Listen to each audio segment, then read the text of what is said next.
6, verse 19 to 24 tells us, our topic today is the real wealth comes from God.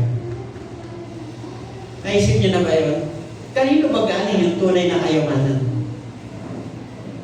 Sa atin ba itong personal na lakas? No, dahil ba magaling tayo, makikita natin o makukuha natin yung tunay na kayamanan? O dahil ba may pinag-aralan tayo, makukuha na natin yun? Kung inyo pong babasahin ang Book of Matthew, ang Matthew chapter 6 po ay nasa ikalawang bahagi yan. No? Galit po ng unang bahagi. Ang ikalawang bahagi po, and dyan po tinutukoy dyan yung babala o nagbabahala sa ating pampublikong pamumuhay o sa ating buhay. Diyan po natin makikita yung mga tanong sa pera, sa ari-arian, no? Sa pagkain, sa inumin, sa pananamit o sa mga ambisyon natin sa buhay.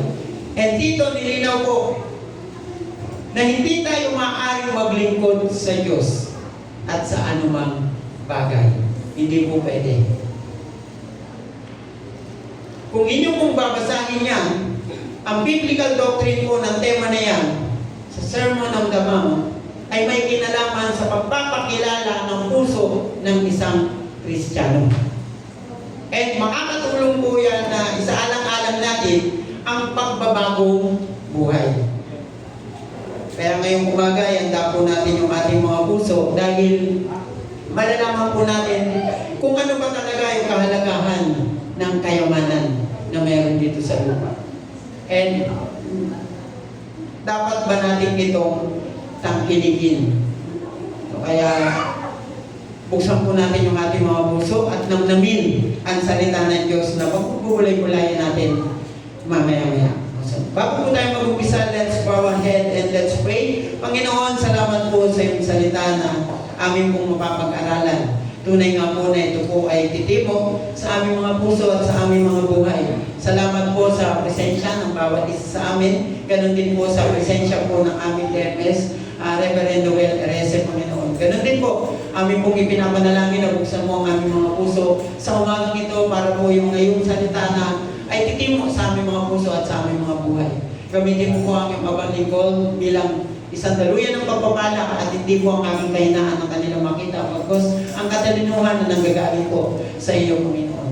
Salamat din po, Panginoon, sa pag-iingat mo na makapunta kami rito lahat para po sa worship celebration namin ngayong umaga. At the same time, amin din pong pinapanalangin ang aming kapatid na si Pastor Marlon at ang kanyang mga kasama doon na tumungo po sa aming Lutheran Church sa Pasig upang magbahagi ng salita doon. Ingatan niyo po sila sa kanilang pag-uwi, dali niyo po sila nandito sa kanilang pamilya. Maraming salamat po, Panginoon. Ito po ang aming dalangin sa pangalan ni Jesus. Amen. Ang tema po ng pag-uusapan natin ngayon ay hahatiin po natin. No? Pinamaganda natin itong the real wealth comes from God. And hahatiin po natin ito sa tatlong bahagi. Tatlong bahagi po yung ating pag-uusapan ngayong umaga. Ito po yung una. And it is found in Matthew chapter 6 verse 19 to 21. The wealth or treasure. Ang tunay na kayamanan. The real treasures in heaven. Napakaganda kong sabihin na lahat tayo, alam kong naniniwala na lahat tayo mayaman. Lahat tayo mayaman pagdating sa kaharian ng langit. Amen? Pero kung isang kwento no, ng magpinsan or magkamag-anak na yung isa po ay nasa ibang bansa. And yung isa pong pinsan niya na dumalo sa kanya sa ibang bansa ay tumungo doon. At sabi niya meron daw siyang tinatagong kayamanan doon sa tawag na doon yung kahadiyero ba yun? Yung gold, kumbaga yung gold. Ngayon meron daw mga nakatago doon na siya ay nakatagong kayamanan na ibibigay niya sa kanyang pinsan. Ngunit nung kanila itong binuksan, yung mga kayamanan na nandoon, yung mga perang nandoon, at yung mga alahas na nandoon ay nagkasira-sira na. Merong hinamag, merong na na sira na kumbaga. Ibig sabihin, hindi maayos yung bond na pinagtaguan niya. Tama ba? Pero pwede din na hindi talaga siya akma doon na pagtaguan. Ano pong ibig kong sabihin? Yung kayamanan po na yun na nakatago doon, kaya nga po nang binasa kanina, is nasisira yun. Kayamanan na dito lang sa lupa talaga. Hindi siya napakinabangan kasi nga nasira. May nakasira. Ang kayamanan sa langit, ang kailangan natin ipunin. Tama po ba? Sa unang punto, malinaw na sinabi po ng Diyos, ano ang kailangan natin palaguin?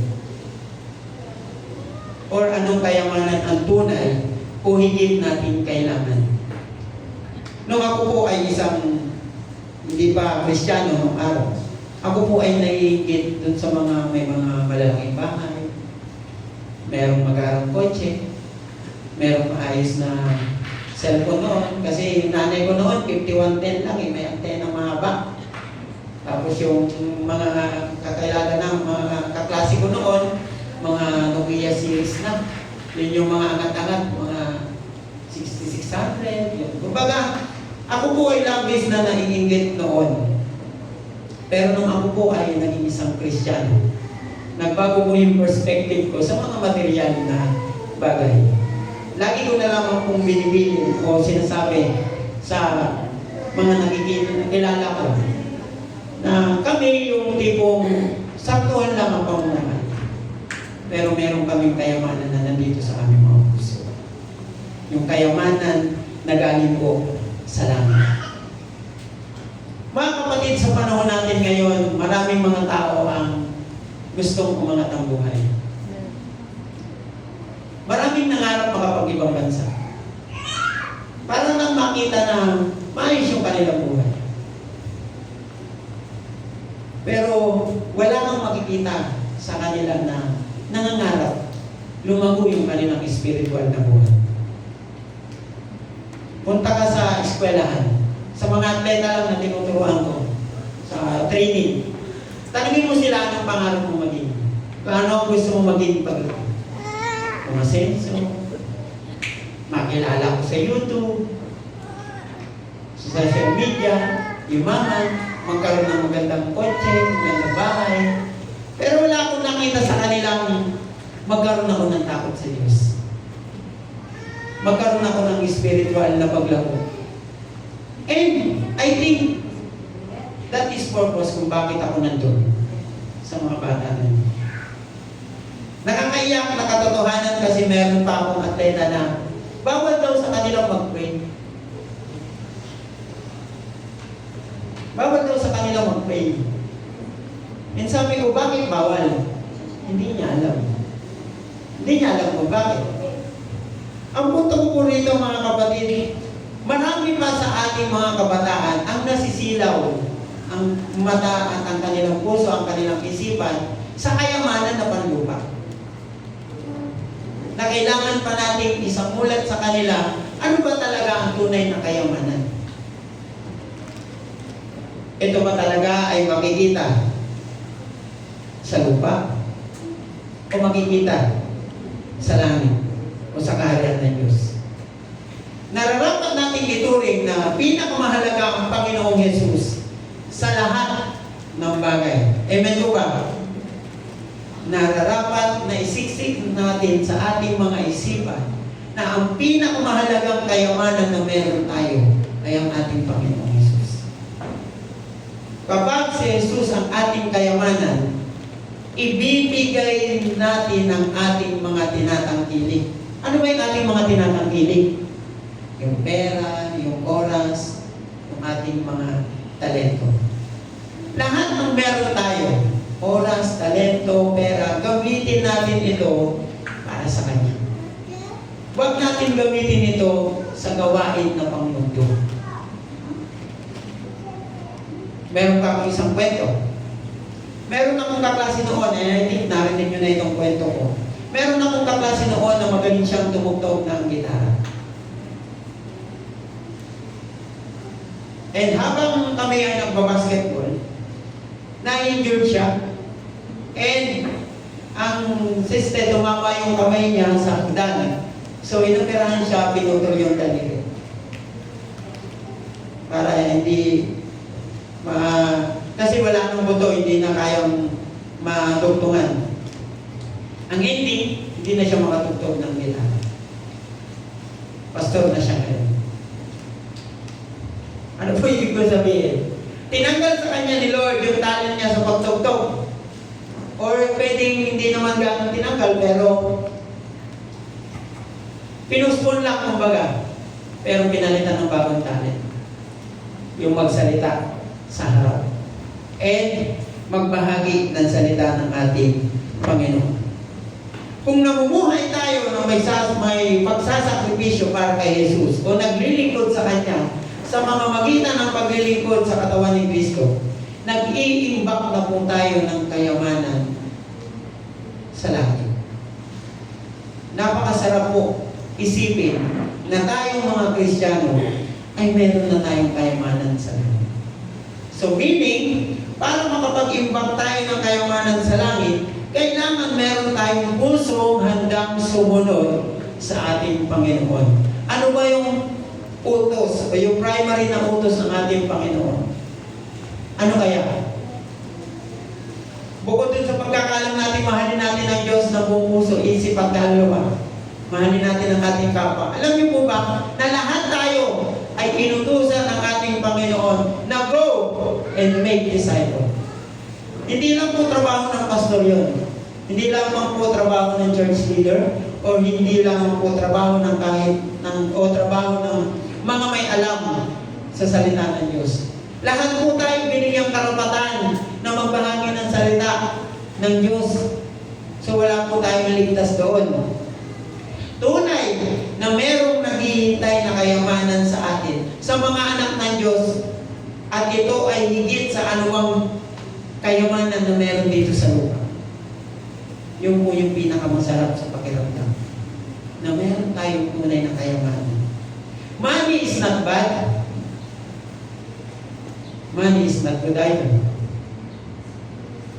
Ang pera at ang mga material na bagay na pag-aari natin ay hindi po masama na dapat iwasan. Ngunit, hindi rin po ito Diyos na dapat natin sambahin or masyado natin tangkilikin. Iisa lang po ang Diyos at iisa lang ang ating Panginoon. Ang pera at paggamit nito ay mabuti kung gagamitin natin para sa kaharian ng Diyos. Malaking tukso po ang pera para makalimutan natin ang mission natin para sa kaharian ng Diyos. Pag tayo marami ng pera, makakalimutan na natin yung utos ng ating Panginoon na go and make disciples. Malalayo na tayo sa layunin ng Diyos sa buhay natin at para sa buong mundo. Kaya maraming beses na dapat isipin natin, ano ba yung magandang may dudulot sa amin ng pera? Yes, pwede maging maalwal ng ating pamumuhay. Pero money, not guaranteed. Hindi yan garantisado na masasatisfy tayo sa ating buhay. Naranasan man natin managana, hindi yan kasiguraduhan na kontento na tayo. Ang kayamanan po sa langit ang pwedeng i-impact natin sa ating mga puso. At kung hindi natin mamamalayan, pwede tayong lamunin ng kayamanan dito sa lupa para makalimutan natin yung gustong mangyari ng ating Panginoon sa buhay natin. Mahalaga po na matandaan natin kung ano ba talaga yung tunay na kayamanan. Amen? Ang tunay na kayamanan ay galing sa ating Panginoon at para lamang sa Kanya. Next, the lamb of the body. Galing po sa Matthew chapter 6, verse 22 to 23. Sa mga nakalipas na Wednesday natin or sa Sunday, napag-usapan na natin ang salt and light na mensahe sa atin ng ating Panginoon. At kung kayo ang tatanungin, anong bahagi ng ating katawan ang nagsisilbing lamp sa atin na nagbibigay ng liwanag? Ngayong umaga lamang ay nabanggit ni Jesus na ang mga mata ang ilawan ng katawan. Ang isang malusog na mata ay nakakakita ng liwanag at nagpapadala ng impormasyon iyon sa katawan. Nakuha po ba natin? Kung ano yung nakikita ng ating mata, yan po yung magbibigay ng impormasyon patungo sa ating katawan. Sa isang malatulang kahulugan, ang isang gumaganang mata ay nagbibigay sa katawan ng liwanag. Ang liwanag po ay nagpapaintulot sa isang tao na makakita at kumilos sa mundo ayon sa kung ano ang totoo.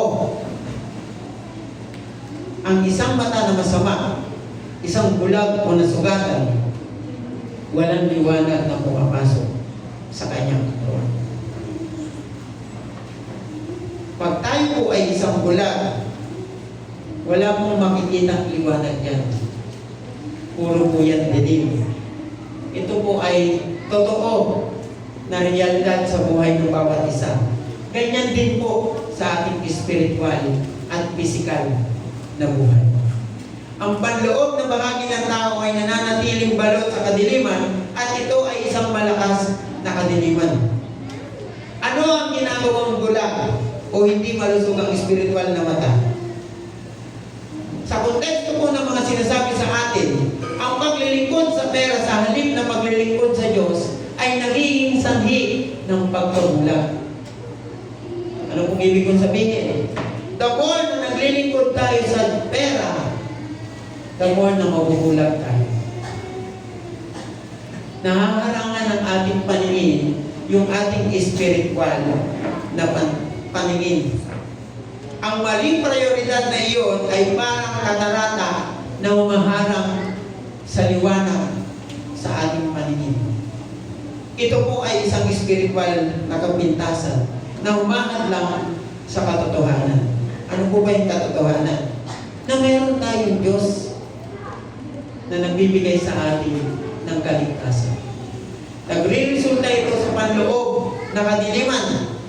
Ang paglilingkod po sa Diyos sa pamamagitan ng paggawa ng tama, pagpili ng maayos, at pag-imbak ng maayos na kayamanan sa langit, ang magbibigay sa atin ng maayos na paningin.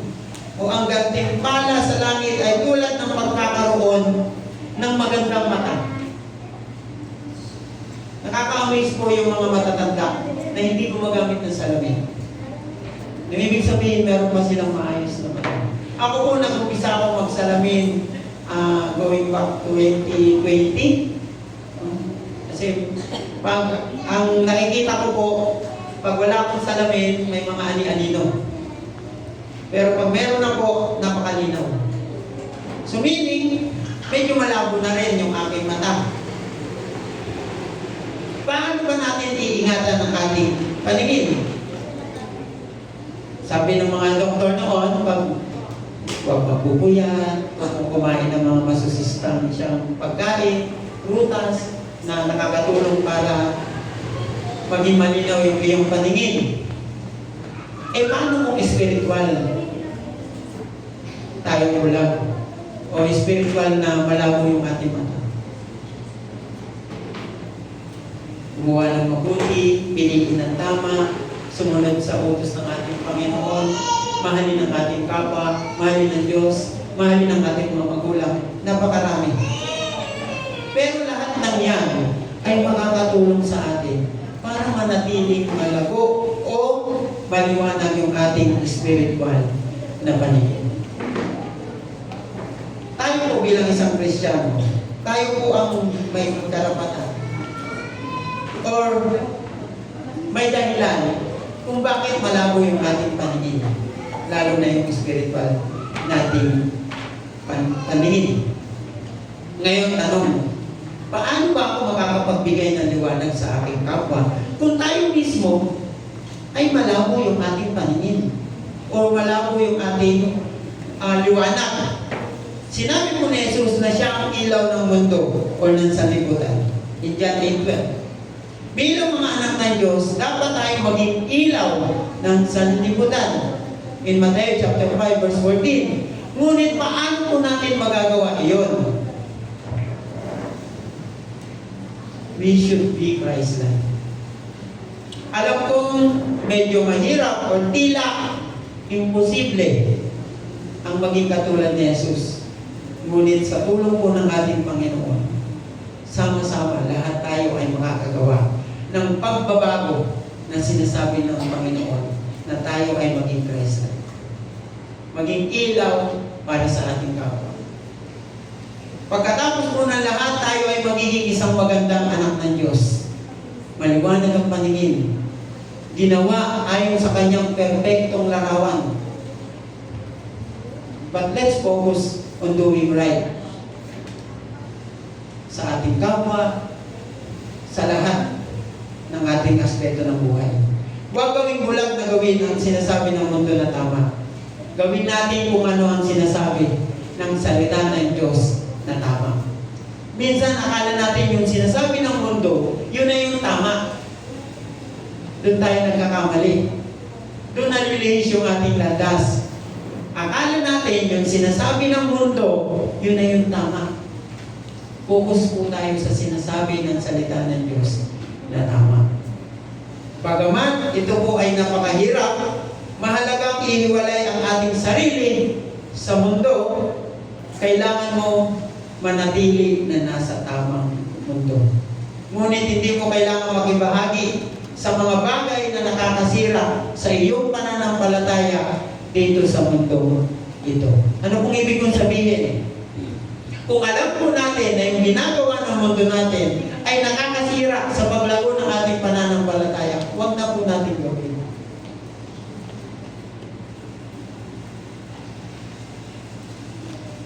Meron ng isang kwento, di ba?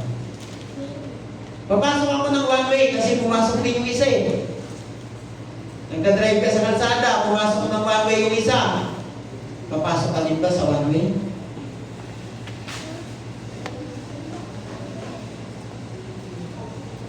Nagnakaw yung isa, nakita mo, nagnakaw ka din.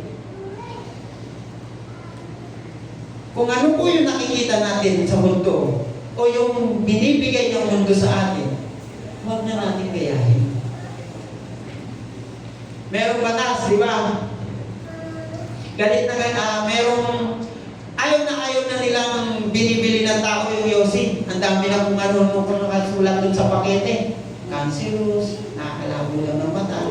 Kahit nagmahal na sila. No, nagmahal na yung pakete ng yosi. Pero tinatangkilik pa rin. Kung ikaw bilang isang Kristiyano o bilang tao, alam mo na nakakasira yun sa kalusugan. Kahit sinasabi na yun ng mundo. Kasi ang sabi ng mundo, alam mo yung kung ano yung sabi ng mundo pagdating sa yosi? Anti-stress. Meron akong kilalang call center eh. Bakit ka ba nag-yosi? Anti-stress na. Alam niyo kung ano yung anti-stress? Alam niyo kung ano? Eto. Lalayo pa ba tayo? Huwag na tayong lumayo. Eto, libre. Punta ka sa church, ang daming Bible, pakalat-kalat. Nagawa mo na bang magbasa pag ikaw ay stress? Hindi po yosi ang anti-stress. Bible and ang salita ng ating Panginoon. Lalo-lalo na ang ating Panginoon mismo. Meron din akong nakita, narinig. Bakit ka ba umiinom ng alak? Para lang mawala yung problema mo. After mo mag-inom, wala yung problema mo. After mo naman, pag-ising mo, problema ka pa rin. Mas lalong maraming problema. Alam niyo kung ano yung pampatanggal ng problema? Eto rin. Lalayo pa ba tayo? Huwag po tayong umasa dun sa sinasabing ng mundo na tama.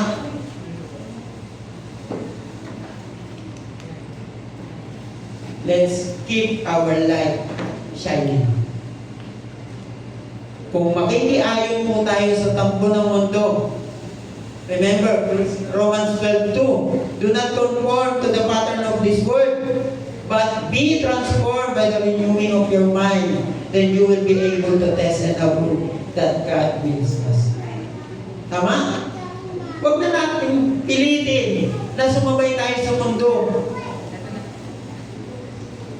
Maglihis na tayo ng landas patungo sa ating Panginoong Hesus-Kristo. And yun po yung pwede natin gawin para maging liwanag din tayo ng mundo sa kapwa natin. Hindi mo matalo yung bawal uminom. Tapos, sinamahan mo na lang sila. Sabi nga nila, di ba, if we cannot beat them, join them. Mali. Kailangan natin labanan kahit hindi natin sila kayang talunin. Magbahagi tayo ng magbahagi ng salita ng Diyos dun sa mga tao patuloy na nilalaman ng ganong sistema. Dati naalala ko, meron ako mga kumpare.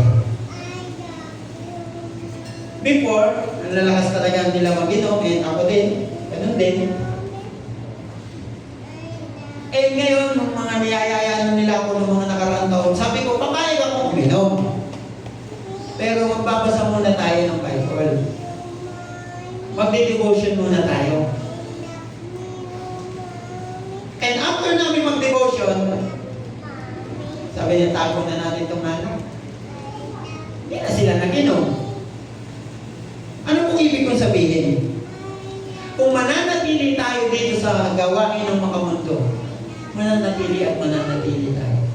Sabi, renewing your mind. Renewing of your mind. Ang isip po natin, kung ayaw magbago, hindi yan magbabago. Kung ayaw natin magbago. And kung ang isip natin, ayaw natin maging liwanag sa ating kapwa, hindi tayo magiging liwanag ng ating kapwa. Kailangan muna natin magbago para makita ng ating kapwa yung tunay nating pagbabago.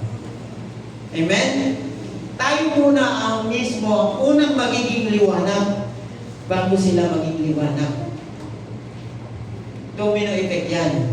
Kung tayo mismo ay hindi nagiging maliwanag, hindi rin sila magiging liwanag ng ating kapaligiran.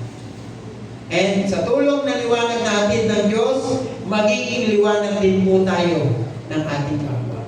And yun po yung pinakamasarap sa pakiramdam, na matuturing natin kayamanan sa langit. Amen? Next, the two master. Tumako na tayo sa puso ng mensahe ni Jesus sa talatang ito. Sa pamamagitan po ng pagtuturo ng tunay na potensyal para sa pera at mga ari-arian, upang maituring ng pagsamba ito sa Diyos-Diyosan. Ang mga tao po ay maaari lamang maglingkod sa isang Panginoon. At ito po ay narapat lamang para sa mga Kristiyanong naglilingkod sa Diyos bilang kanilang Panginoon. Bakit hindi pwede makapaglingkod ang mga tao sa dalawang Panginoon? Bakit hindi pwede na tayo ay maglingkod sa Diyos at the same time sa pera?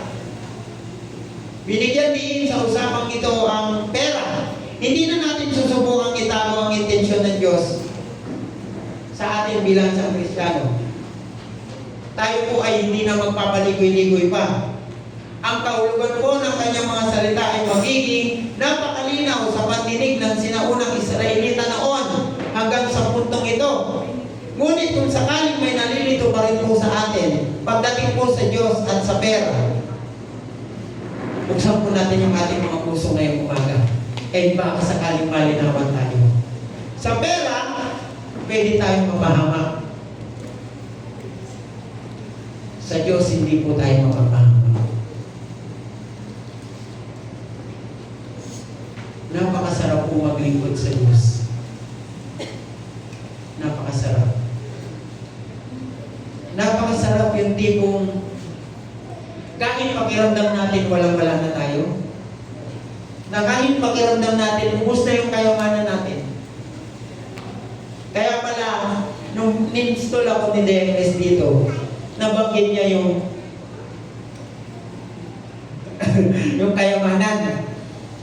Kasi pag nagpapastor ka, magagamit talaga yung kayamanan mo sa bulsa.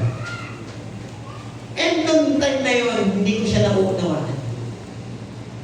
And during the ministry boards ko, napatunayan ko na Demis, tama ka nga. Masasain talaga yung bulsa mo. Kumbaga, pero ang importante, lumalago yung kayamanan mo sa langit. Ang paglago o yung pag-Diyos po natin sa pera ay pwedeng maging dahilan ng talikuran natin ng ating Panginoon. Kaya nga sinabi na we cannot serve in two masters. Kasi mamahalin mo yung isa at kapuputan mo yung isa. Mga kapatid, ang kaluluwa po ng tao ay hindi ginawa upang panghawakan ng pera o anumang iba pang delikat na bagay ng sabay. Tayo po mismo bilang isang tao, hindi po tayo isinilang na magmahal ng dalawa, kagaya ng puso natin. Isa lang. Ganun din po. Kung mamahalin natin ang pera o yung sanlibutan ito, kapuputan po natin ang Diyos. Huwag po natin masyadong i-focus yung ating sarili sa pera. Ako po nagtatrabaho sa security guard. Ang security guard po ay walang teo. Wala po kami teo. Ang pasok po namin, 6 to 6, 7 to 7.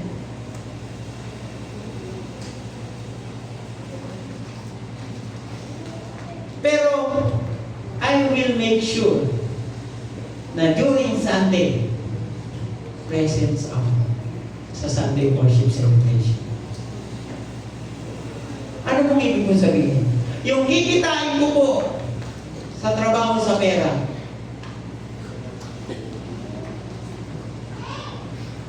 ay wala po yan sa kikitain ko sa Sunday worship celebration. Ano po ibig kong sabihin? May kinikita pa ako ng Sunday worship celebration. Mali. Ang kayamanan po sa langit, ang tinutukoy ko. Gusto ko pong palaguin yung aming spiritual na buhay. Kaya kahit Sunday, kailangan kong gawa ng paraan paano makapagsimba ako. Hindi po natin sinasabi na huwag tayong magtrabaho para lang makapagsimba. Pero hanggat maaari, kung kaya po natin gawa ng paraan, gawan po natin ng paraan. Kasi isang araw lang yan na hinihingi sa atin ng Panginoon. Binigyan niya na tayo ng 6 na araw para magtrabaho. Yung isang araw, o ilang oras nga lang ipagkakait pa natin sa Kanya. Sabi po ng kanta, too much love will kill you. Tama naman. Pero kung ako po ang tatanungin, in related to this topic, too much money will never satisfy you. Kahit gano'n na po karami yung pera natin, may kulang at kulang pa. Hindi tayo makukontento. Hindi tayo masasatisfy. Kahit kailan, hindi tayo magiging kontento. Kahit gaano pa karami ang pera natin sa bangko. 4 digit, 5 digit, 6 digit, 7 digit, kahit ilang digit pa yan sa bangko, hindi tayo masasatisfy. Kung walang Kristo sa ating mga puso. Si Kristo po ang tunay na kayamanan natin sa langit, sa ating puso. Pagdating po sa usaping pera, maniwala po kayo sa akin. Hindi po darating sa atin yung sinasabing kontento na. Sapat na to sa akin. Meron nga maganda na yung trabaho, maganda na yung sahod, 26,000 naman.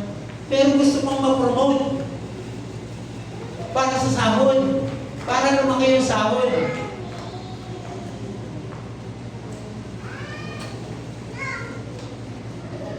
Nung ako po ay nasa 7-Eleven, malaki-laki yung aking sahod. Pakiramdam ko lagi may kulang. Hindi ako nakukontento. Magkano yung sahod namin noon? 700 per day. Eh, yung sahod ko sa Kainta ngayon, 400 plus lang per day. Malaki minsan, 500 plus, lalo na pag may 31. Pero, dito, kontento ako. Doon, hindi. Anong magkakaiba? Noon, hindi pa ako Kristiyano. Ngayon, Kristiyano. Noon, wala akong Kristo. Ngayon, may Kristo. Ano pong ibig kong sabihin? Kagaya nga po kanina, si Lord po ang magpapasatisfy sa atin. Sa lahat ng aspeto ng ating buhay. Kahit gaano pa tayo mayaman, o kahit gaano pa tayo kahirap sa sinasabi ng sanlibutan. Kung inyo pong babasahin ang Bible, si Solomon po, ang pinakamayamang tao noon sa kanyang kapanahonan. Nasa kanya na ang lahat. Kumbaga, siya yung tinatawag na mega rich noon. No, pinakamayaman. Ngunit sinabi niya, ano sabi niya? Hindi ka magkakaroon ng sapat. Kung ang pera ang nagdudulot sa atin ng kasiyahan, hindi po tayo magiging masaya. Gaano karaming kasiyahan ang makukuha natin kung sa pera tayo nakapokus. Ang pera po ay mahusay sa lahat ng bagay, sa maraming bagay. Maraming kabutihan ang magagawa sa pera, tama? Ngunit isang bagay na hindi kayang gawin ng pera, yung magbigay sa atin ng kasiyahan, kakontentuhan. Hindi tayo magiging sapat. Kaya nga nang binanggit ko kanina, kahit napakarami natin pera, hindi pa rin yun magiging sapat. Kaya huwag po tayong mag-focus masyado sa pera. Huwag pumaling sa pera upang makahanap ng kaligayahan o kasiyahan. Ang pera po, ang secret recipe ng sakuna. Trahedya. Dilugyo yan, kumbaga. Ang pera ang sumusukat sa isang tao. Ang pera ang sumusukat ng attitude ng isang tao. Subukan nyo. Makakita kayo ng 1,000 dyan sa daan. Walang nakakakita. Easy money, kumbaga. Yes, dadamputin nyo. Tama? Pero after natin damputin, ano kaya ang pwede natin gawin? Ibigay natin sa kinauukulan. Kung wala, hindi ko rin alam. Ilalagay sa wallet.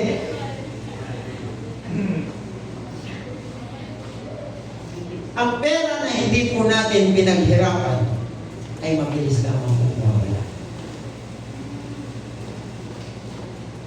Ang pera na galing sa nakaw ay hindi rin po magtatagal sa atin. And may consequence pa. Ako po, very naniniwala talaga ako sa ganun. Dati po, uso rin po sa akin yung mahupit sa bulsa ng pantalon ng tatay ko.